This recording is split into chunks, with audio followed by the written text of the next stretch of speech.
Welcome back to the Mutated Reality Demo 2, The Apparatus. It's a game I played a while ago. I don't remember how long ago. Honestly, I could double check. Let's just do that. But I'll leave it in the what the hell is it called? The window up above? The thing up above. The button? The eye thing? The white thing? The note? Oh, the cards. Yeah, the cards. But yeah, the Mutated Reality was something I played September 2020. It was a really cool game. So I recommend you watch the first demo, as it already suggests that if you're right here, it says want some backstory, play the first demo. So this might be a continuation of the first demo. I don't know. We're going to get into it though. The first one was really cool. Like, it was Amnesia, but pixelated, retro-like. Chapter 4. I'm not sure if this is an exact... You know what? Let me double check to see where I left off. Alright, apparently to my video... Yeah, I escaped the dude showing up and went into the lower levels. This might be right after that moment. It's also, I think, much smoother. Either way, really looking forward to playing this. It's the first thing I'm playing today, or tonight. It's really laid out. To whom it may concern, the Rutherfords were already up by 10%. I said, isn't that enough? Isn't that already catastrophic? But they told me no. They said if it had increased once, it could do it again. Was this Bitcoin? I mean, with the amount of money they offered me, I wasn't about to decline. They'd already made me a rich man when I designed the storage facility, but this, it was triple. This was government money. Just in case we go to war with Russia money. It was life-changing.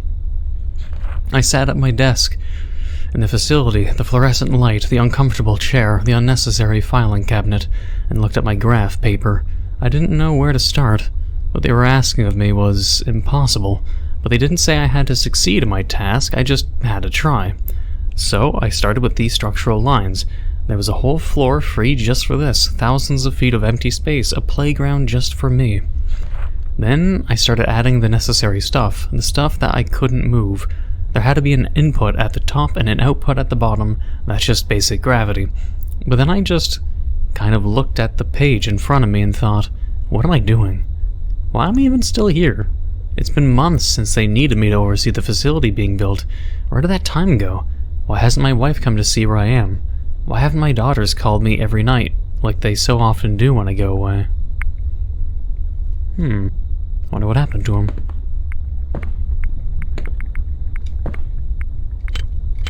I have to also remember the controls. Crouch. Good. Left mouse button. Throw is right mouse, jump, flashlight, yep, and weapons. Weapons. I don't have any yet. What's teasing that there will be. But yeah, the game is like a retro, but not like it. I guess if you look at this trash can, you could say, yeah, that's retro, right? But it's like, it's not Half-Life 1 retro, but at the same time, it is. It's like Half-Life and Amnesia. Like, let's go with that. Like, the creature reminds me of Amnesia, before the developers fucked up with their more recent Amnesia. Oh. I don't think the first demo had weapons, so that's awesome. And I think we have a health meter now. But yeah, I'm super stoked for playing this. I was waiting for more from this game. There we go. I only can read with the weapon out, or holstered.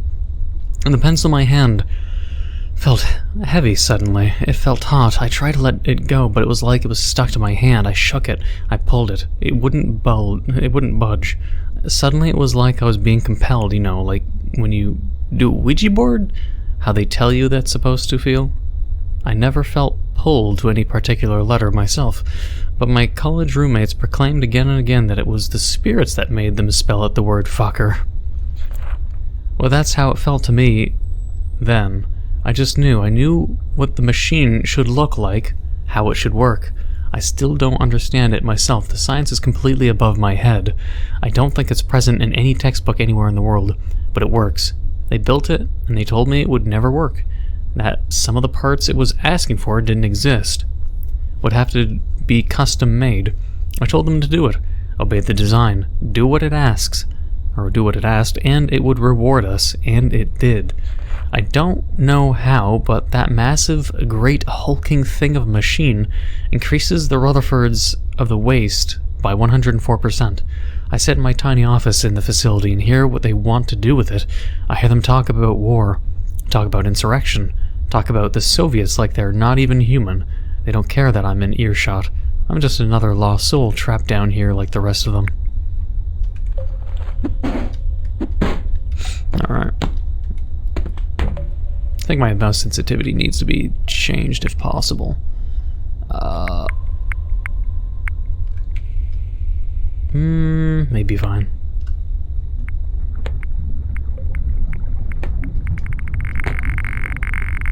No, this is not going to be good on our health.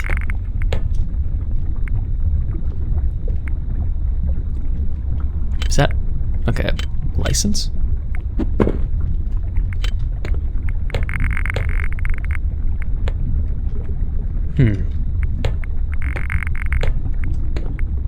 Chair abuse.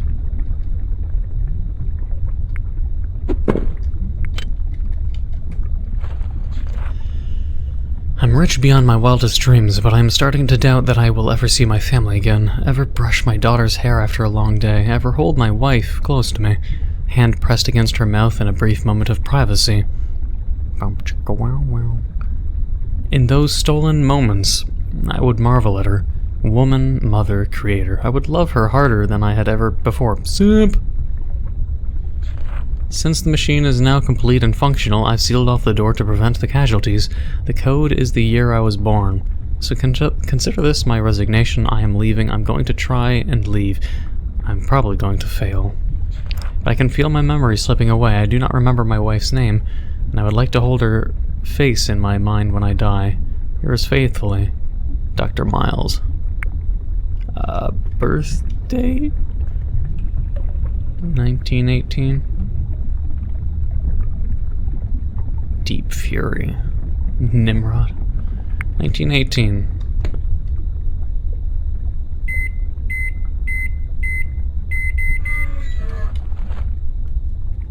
Fear and hunger sound. Fear and hunger sound. I'll hear the fear and hunger sound. Wah wah.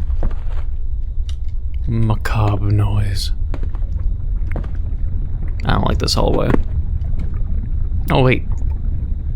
I can save the game? I don't remember if there was a save slot in the first... Oh, the flashlight's not even on too. I was in a bar in Salt Lake City when I met Ben.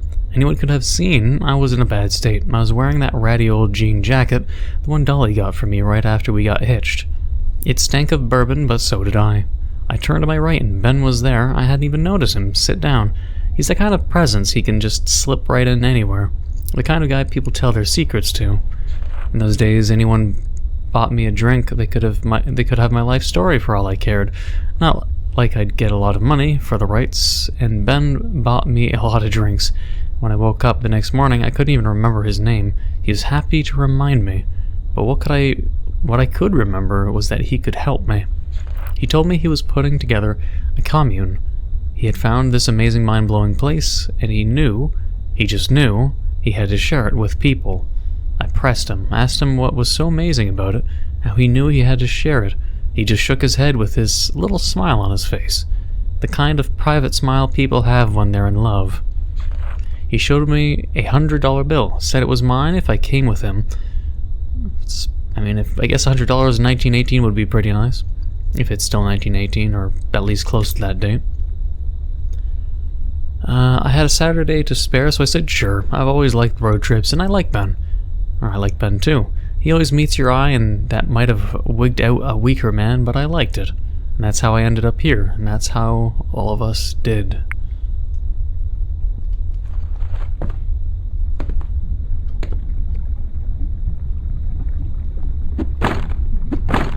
crumbles. I'm just too powerful.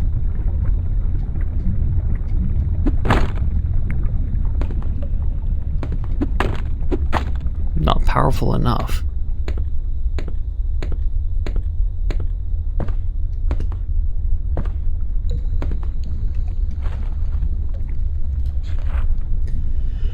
Oh boy, the place itself is nothing special. I mean, sure, it's cool, it's interesting. We spent hours poking around all this stuff the miners left behind, ripping lab coats off skeletons and trying them on, but you'd never want to live here under normal circumstances. But I never did win that bet. He waved the $100 bill in my face, with that little smile asking me, "So Ricky, you want it? You want to take the money and go home?" And I said, "Nah, Ben, let's look around a little more. Let's go deeper." Gay. Just kidding. And he said, "Ha, Ricky, you're never getting out of here. She's got you now." He only had 2 other people there with him at that point. I think they were his family, but I never asked. I didn't really care. Maggie and little baby Susie. I spent a lot of time with them the first few weeks. Ben went back out after a few days, returned with some other lowlife that I saw too much of myself in. That was a cycle of his trips. He was fetching people for the commune. He said, felt to me that at that time more like he was shooting fish in a barrel. My brain should have told me to run, that this whole thing was dodgy as all hell. The place started filling up with men. All that familiar dead-eyed 1,000-yard stare. None of us left. I don't know if they felt what I felt. They must have done.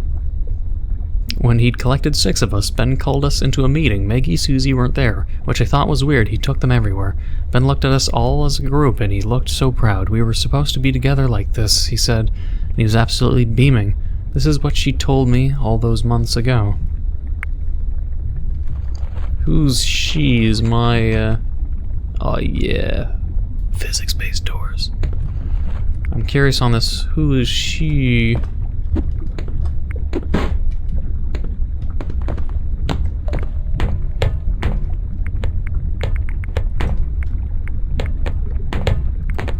Fall in this waste will turn it like into that dude from RoboCop 1. Only people who've watched RoboCop 1 will know what I'm talking about. Very funny scene though. There's a lot of reading in this demo, seriously. We started looking at each other like, what? Ben started going on about her. Said he'd found this place on accident. On a hike one day, said he'd heard a voice coming from under the ground, vibrating his feet, coming up through the soil and the dirt. He'd pushed the signs aside and gone down, down, down, exploring but pushing, always going down with no one to tell him to stay put, like he'd done to us. He said there were floors underneath us, 2 more floors, and he'd gone down there and he'd seen fascinating things. Beautiful things. Terrible things. Things that would make a regular man go mad. But she'd chosen him, he said. She'd chosen Ben, 'cause... Why is like that one word like slanged? But Ben, because he could take it. She wanted him to... Was Ben getting pegged? She wanted him to spread the message. Why is my head in the gutter? To bring disciples, she could cure us, she could heal us, she could take our pain and our damage and give us new lives instead. Then Ben said, "Don't you all feel better?" And I hadn't realized before, but I did. I felt better than I had in years. My breath was strong, my eyes were clear, my mind was sharp. I looked around me, and all the other drunks were stretching their limbs wide-eyed, taking deep breaths just like me. And then he said it was our turn to spread the message, as his lieutenants. I think if there's going to be these many fucking messages, maybe they should think about incorporating voice acting for someone to narrate these lines while we're roaming. Because that's a lot of reading, and I've already been playing for 15 minutes, and I've been reading almost non-stop. I think sort of like a, I don't know if I'd say Bioshock, but you know, like maybe you read the note, and it goes on the sidelines on the bottom, and I can just like continue exploring while the message is happening, because otherwise it's just, I think maybe it's pausing the gameplay a bit too much, too frequently. Especially when they're all 2-3 pages long each time. Dear Diary, Mom came into my room today and said we're going on a trip. I got really excited because it's my 16th birthday. birthday. In a few days, we never go anywhere anymore. She told me no gifts this year, cause money's so tight. I guess she found some, cause we've been driving for hours now. We stopped a few miles back for a pee, and I got in the bag to go to sleep, but I can't sleep. I'm so excited. I wonder if we're going to Disneyland, or to go see Grandma. It's usually the sign you're going to go to the dentist or something. The only downside is she's picked up some hitchhiker. Well, I don't know, kinda seems like they know each other. He knew my name, he even called me kiddo. It was kinda creepy. Maybe he's gonna get us to Disneyland. Why is this kid being obsessed with Disneyland? I'm gonna go to sleep now. Night, Francis.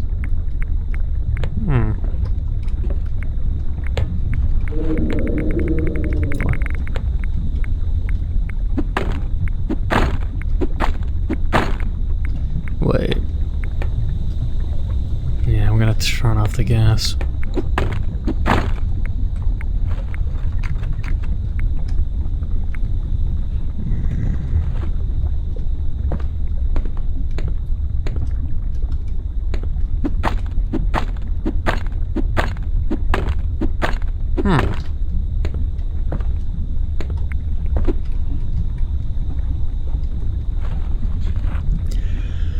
Oh, it's not fair. Maggie's been making me do dish duty when I've been on laundry for weeks now.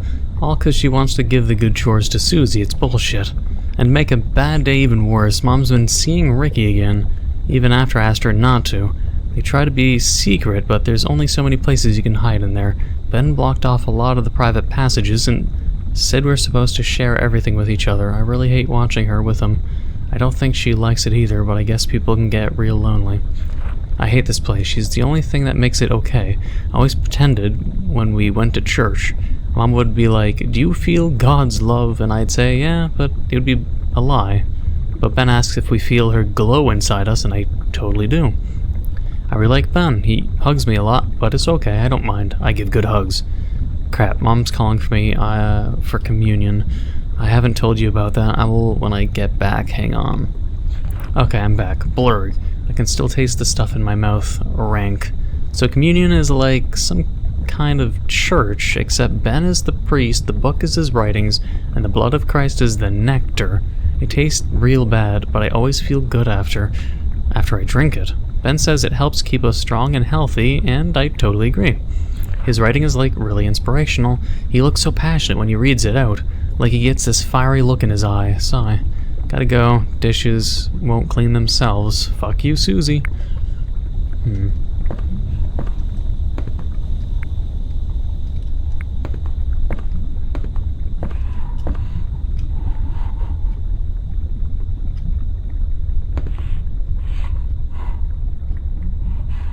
And here I thought it was in between the pallets.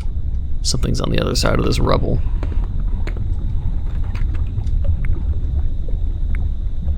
Or over there. Something's going on. Ben went down to talk to her again like he does, but this time Ricky tried to stop him, said he wanted to talk to Ben. Ben screamed at him, which is not like him at all. He said something like, "Don't come after me," and he ran away. Some of the lieutenants picked up their tools, their hammers and wrenches, and started holding them like weapons, upside down with their fists. Maggie started screaming and Susie started crying, but everyone else was really quiet, just watching. And Ricky looked over at me, and I don't know if it felt like he was waiting for my approval.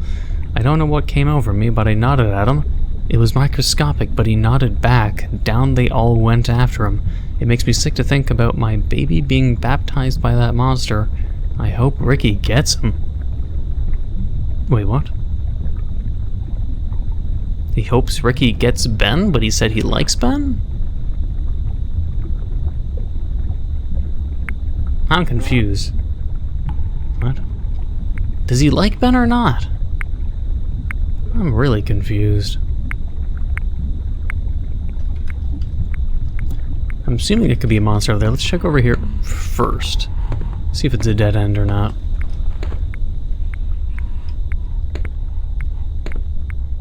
Oh, well, it's a lot of beds.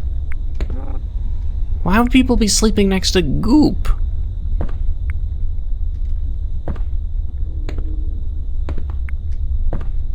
Wait, I was about to say I thought his head was reversed. Also, 2 more fucking notes.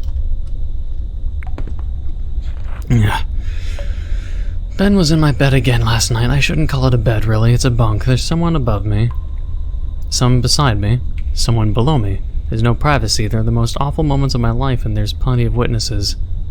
The women gather in corners and giggle sometimes, cast looks his way, show off their hickeys or bite marks. The fuck weird kinky ass fucking like possibly incestual shit's going on over here. Like this place turned into some kind of fallout shelter where lieutenants and Ben and Ricky just brought a bunch of workers and women to fuck and, I don't know, conglomerate around here? I don't know if I'm even using the right word. Fucking weird. I don't know. The women gather in corners and giggle, and I just gave them the middle finger and kept on scrubbing. So why was Ben in his bed? Like, not in a weird way they're both in the same bed, but just Ben is in the wrong bed. Might need a little more clarification. At least I'm not the only one who sees it. The way Ricky looks at that guy, it's like he hates him. Which is weird, because I'm pretty sure Ricky was like the first person here. Ben's always putting his hand on Ricky's shoulder when he walks past him. Maybe I should be grateful it's Ben. Some of the lieutenants have privileges, and they're ass-over-face ugly. Ricky's one of them, but he doesn't use that power. I know Mom actually likes him. Maybe he's not such a bad guy. I'm so confused. So it's like, Ben is the good guy, he gives good hugs, but Ricky's maybe not a bad guy after all? I'm pregnant. Wow. No one has their periods down here, so I didn't know until I tried to put on my nice dress we wear for the baptisms, and it wouldn't fit. I told my mom, and Ricky was there. Mom looked so happy, saying she's gonna be a grandma, but Ricky's face was so stony. He wouldn't stop looking at me. I got so uncomfortable. I think he was trying to tell whether I was happy or not. I couldn't tell you myself. They tell me I'm about 3 months along. I turn 21 in 6 months. Maybe me and the baby will have the same birthday. That would be nice, something to celebrate on my birthday instead of being surrounded by memories. Time for the baptism now. Mom altered that dress for me.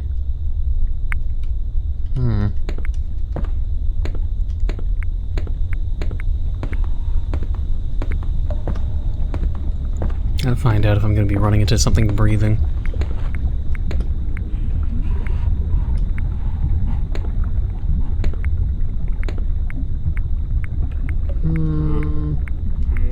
Well, let's do some more note reading, I guess, while that thing is over there. I'm so fucking lonely, I didn't want to put it all into words, but that's what I've done my whole life. How I've dealt with it all, the abuse, the lies, and now the death, and I didn't want to fucking write this down. There's no one else left to tell. Where did I leave off? Ricky and the other lieutenants came back from the lower levels a few hours later. I could tell immediately that something was different about them. Their eyes were so open, I don't think they were blinking anymore. It was like they'd seen something completely and utterly mind-blowing. They were grinning so wide it was like their faces were gonna split. Mom went up to Ricky and shook him, because he was just standing there, just staring off into the machine. And Ricky said they couldn't find Ben. They had no idea where he'd gone. They looked all over. But then he started babbling, like Ben does sometimes, babbling about the ether, and the mud, and the sky, and the stairs, the tower, and the flaming light, and the endless digging. They all joined in then, all babbling nonsense words until someone cried out, "Who will lead us now?" And they were all quiet and looked at each other. Ricky said, "We thought she would choose. We thought only one of us would make it back up." The 6 men looked at each other, and it was deadly still. And I understood that they had all wanted the power, all thought they had been special, all been lulled to sleep by her voice at night and broken day with her light.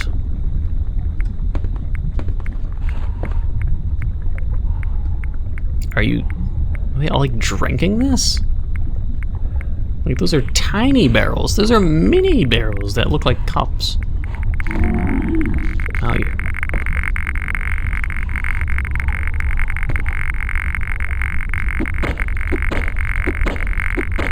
No. I'm gonna have to roast this guy.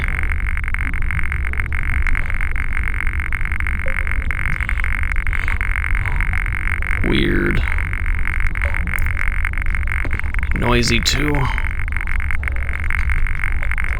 Yeah, he's gonna die I'll read the note first, if you don't mind. I don't know how long it's been. Ben used to keep time for us. If I was gonna guess, I'd say a month. Nectar has kept me strong, but I've run out, and I daren't go find some more. I hear it patrolling every now and then. I think it has a kind of schedule like the lieutenants used to have. All I've got for company is this old diarrhea and my swollen stomach. I can't stay in here forever. I need to reach a hospital. I need help. Wait, what was that? Oh, you can help me? Well, okay, how do I... But he's... Just ask him. Sure, I'll do that. Thank you.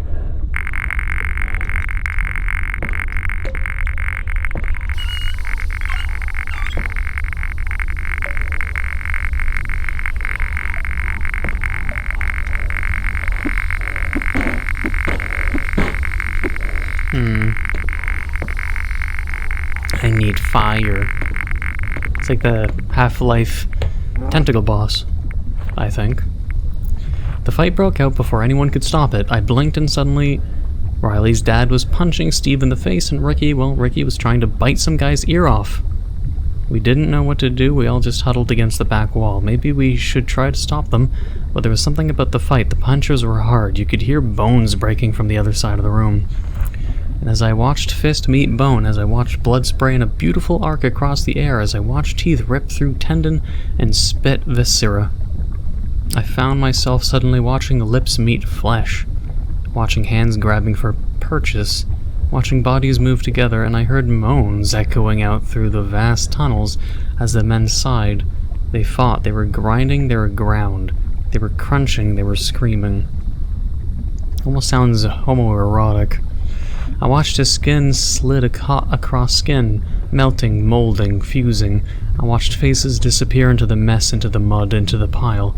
I watched Ricky's face. I held his eye. I saw the fear and the rage, and I watched the hope leave them as his body crackled and fizzed, burning, dissolving, becoming. The cut on my arm has almost healed from where my mom's nail dug through it. She held onto me, but couldn't take her eyes off of it. Neither could I, neither could anyone. This thing, this human puddle, this massive man, with Ricky's eyes still drilling a hole in my own. He looked right at me and I think he tried to say something, but he just moaned. He screamed. I don't think he can do anything else now. Then the other lieutenants began, the sounds pooling into a verb that you could feel in your skull. An arm reached out towards me, another towards Riley on the other side, and the thing began moving, stumbling towards us. It veered towards me, then towards Riley. Then towards me again. Reaching out its hand, I held my hand up and tried to take it. It was dangerous, but the pain radiating from Ricky, it was like I could taste it, and I had to get that taste out. At the last second, it veered towards Riley again, stumbled and lashed out, and that's how my mom died. I know it was an accident, I know Ricky would never have hurt her, but that's not Ricky anymore. It's not Riley's dad, or Steve, or Mike, or Mr. Hutchins, or Billy. None of them would have done what it did. I don't know if it was Mom's death or something else, but it just started attacking, and so I ran. Ugh. I'm gonna assume that's like the amalgamation of Ricky and shit. They started beating each other and turning into some weird nonsense, I don't know.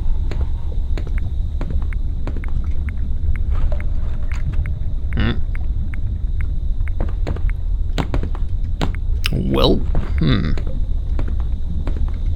Save. If the save even works.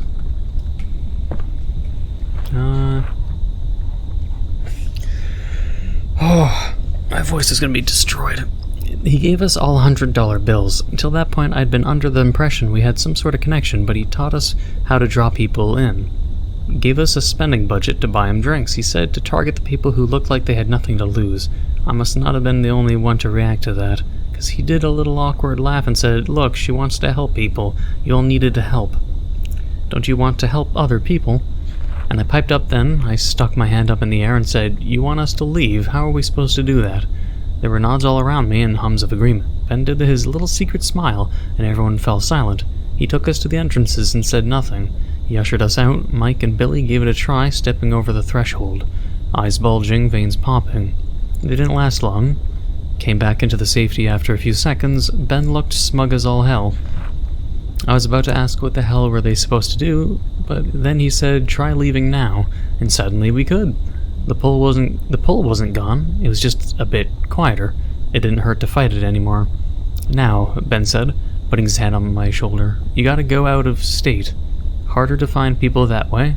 The pull's gonna get worse the further you get away. But use that energy, that drive you have to come home.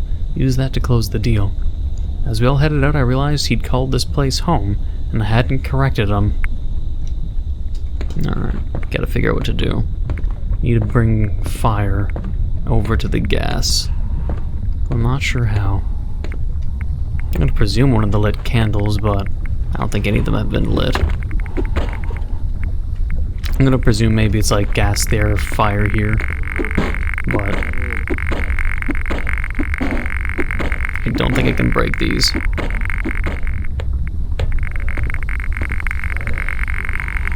How did it attack this? I don't know.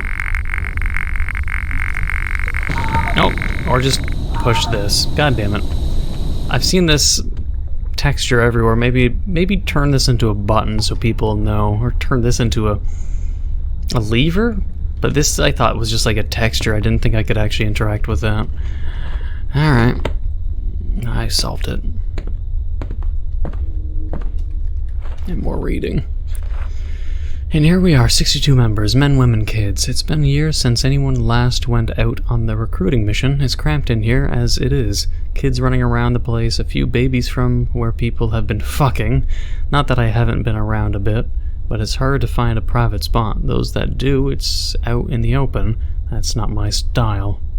I got a style. I don't like people watching. I know I sound cynical. I was in the beginning, and I am now, but there were years in between those moments where I was truly happy, when I let her light into my life and I felt her glow inside me, when I was happy with the group, when I took whatever morsels of wisdom Ben had going and devoured them. But recently he's been spending days down there on the lower levels. He comes back up, and he's crazy. He's spouting nonsense for a good few minutes till he calms down, and that never used to happen. Last week, Mac tried to go down there, and we all know what Ben did to him. In front of the children. Wait, Mac tried going down? So Ben punished him? In front of the children, for God's sake. That man is not the man I met all those years ago. He's a different creature entirely. We can't communicate without him finding out. He's got his spies everywhere. Most of the women are under his spell. Ooh, Ben, he's so handsome. I hope he chooses my bunk to crawl into tonight. What we shoot looks at each other, me and the other lieutenants, meaningful looks. I think something's gonna happen soon. He can't stop us all from going down there. He's just one man. I know he has to be stopped. For the sake of the kids, he's not safe anymore. God, I never wanted to get attached to anyone in this place. Lorna was one thing, but Francis. But this place needs a leader. She has to talk to someone. I feel I feel like she talks to me in my dreams sometimes, or maybe I just dream about her. I don't know. But I could take it. I could do the job. I could do it. Again, there's just so much reading. Sus. Okay. Yeah.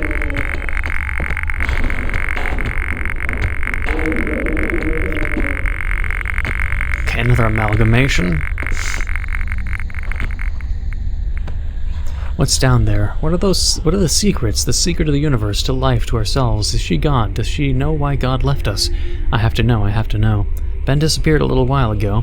He went down there again. I pulled him back before he left, said we needed to talk. He just screamed at me, "Don't follow me," then disappeared. Steve and Rob grabbed some weapons, and the rest of us followed suit. I think we're going down. Lorna was looking at me with her big, wide eyes. Francis just had that steely look, the one she only started being able to do since he... Anyway, we're going. She's healed my body and my soul and my mind and my heart, and I've never even said thank you. I think she'll be happy to see me. Big amalgamation.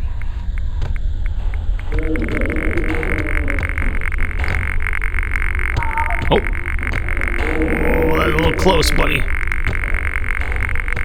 Alright. Will it come running? He just instantly knows. Kinda BS. I'm curious what's over there, though.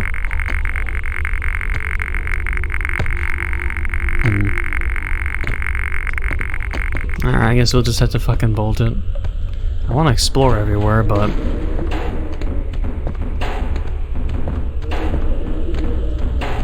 they won't budge. Fuse.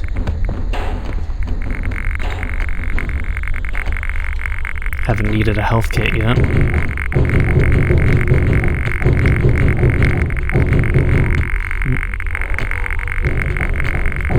When bunny hopping makes you go faster.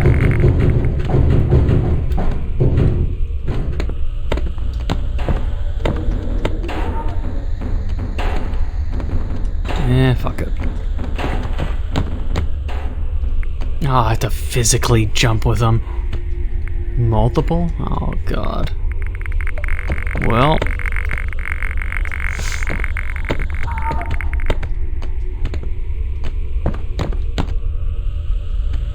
So this is the start, okay.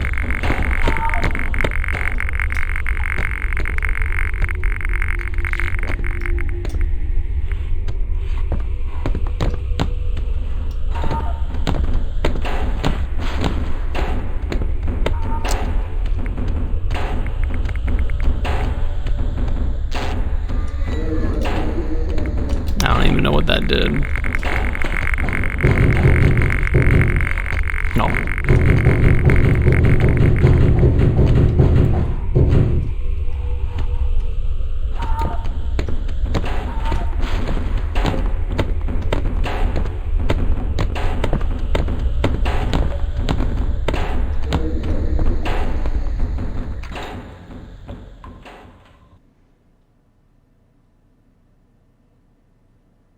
Oh, Jetta there.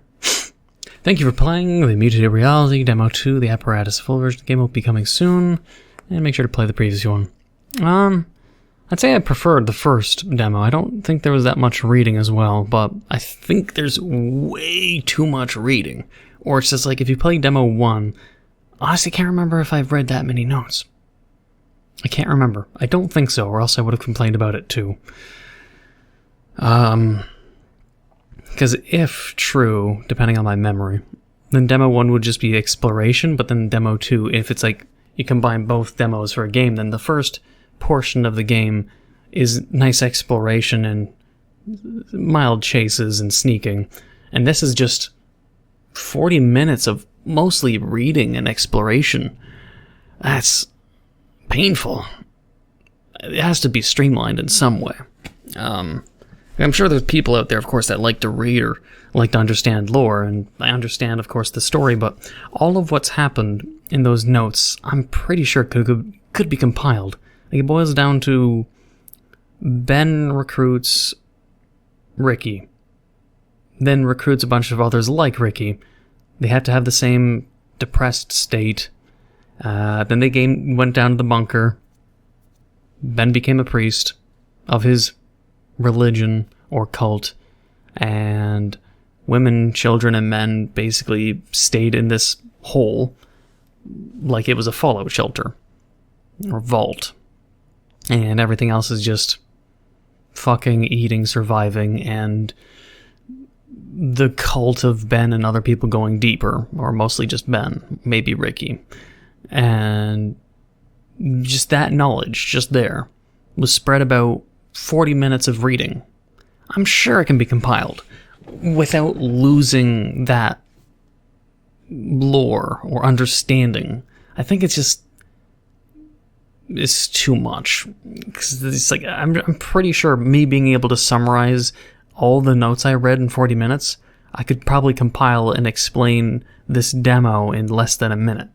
So if I can do it, I'm pretty sure you can do it in terms of writing, in terms of rearranging the notes or compacting it. Like, it's going to be hypocritical, especially for me, to complain about the girth of something being said, because I myself, if I'm ranting, I go on and on and on and on. So I understand it. I can't talk concisely or type concisely at all. I rant novels and novels if I get ranting. So, I mean, I understand the personal hypocrisy that may not be pointed out, but for a game, I think it'd be probably important that it gets compacted without, you know, without sacrificing too much. Because, I don't know, if you can summarize it in a note, make it, like, instead of 40 notes, it's 3 to 5 notes spread across this demo, I'm sure people wouldn't complain if it was 3 to 5 notes.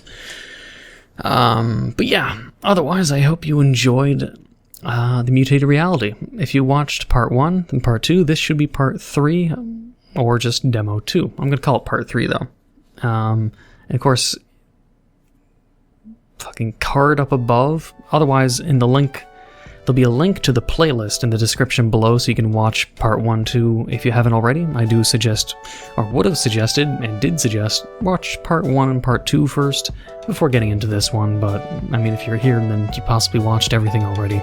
Either way, long episode. I hope you enjoyed. If you did, please leave a like, comment, hit that subscribe button, become a subscriber, hit the notification down below for updates on my videos. Thank you for watching, and until the next time.